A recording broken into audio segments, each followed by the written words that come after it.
Mandela. Words and paintings by Kadir Nelson. Rolaha played barefooted on the grassy hills of Kuno. He fought boys with sticks and shot birds with slingshots. The smartest Madiba child of 13, he was the only one chosen for school. His new teacher would not say his Chahosa name. She called him Nelson instead. Nelson was 9 when his father joined the ancestors in the sky. To continue his schooling, Nelson was sent miles away to live with a powerful chief. Brace yourself, boy, his mother held her tears and said goodbye. The chief held counsel to warriors, medicine men, farmers, and laborers. The elder ones told stories of old Africa. For centuries, various African people, including the Chahosa and Zulu, lived in the mountains and valleys of South Africa. The land was bountiful, fertile, and rich. The people hunted, fished, and raised crops, living in relative peace, but they made war on European settlers who came in search of land and treasure. The settlers' weapons were stronger and breathed fire. Slowly the people were conquered, the land was taken, and spirits dimmed. South Africa belonged to Europe. The elders grew quiet, and Nelson felt sorry. Nelson grew into a young man and attended fine schools in the golden city of Johannesburg, where Africans were poor and powerless. Nelson became a lawyer and defended those who could not defend themselves.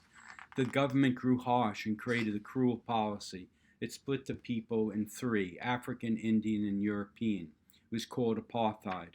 The people were set apart: European-only beaches, European-only parks, European-only theaters, and the people protested. Speaking out was against the law, and Nelson was arrested and jailed for a fortnight with 100 men. They danced and sang, called the ancestors to join the fight for freedom. Amandia, Gawathu. The ancestors sent their daughter Winnie to stand next to Nelson. They found love and married and welcomed children into the world. Together they stood and fought apartheid. The state vowed to put Nelson in jail, and he went underground. He wore different disguises and lived in the shadows. Empty flats, farmhouses, and bedrooms of friends became Nelson's home. While he organized more rallies and protests, the police put out a warrant for his arrest, but they could not find him. Nelson slipped across the border to visit free nations. White, black Liberians, Ethiopians, and Moroccans freely conversed with white Europeans and brown Egyptians. They shook hands. A glimpse of freedom for life at home. Nelson returned to South Africa to cleanse his homeland of hate and discrimination. With a vision of peace and harmony, Nelson felt renewed and ready to fight for freedom. But on a drive to town, he was captured, arrested, and taken to jail. The people cried, "Free Mandela, free Mandela." Wet paint and posters covered South African walls. On a small island off the coast of the southern tip of Africa, Nelson sat in a tiny cell. Every day the world passed him by. Cold mealies, thin blankets, hard labor.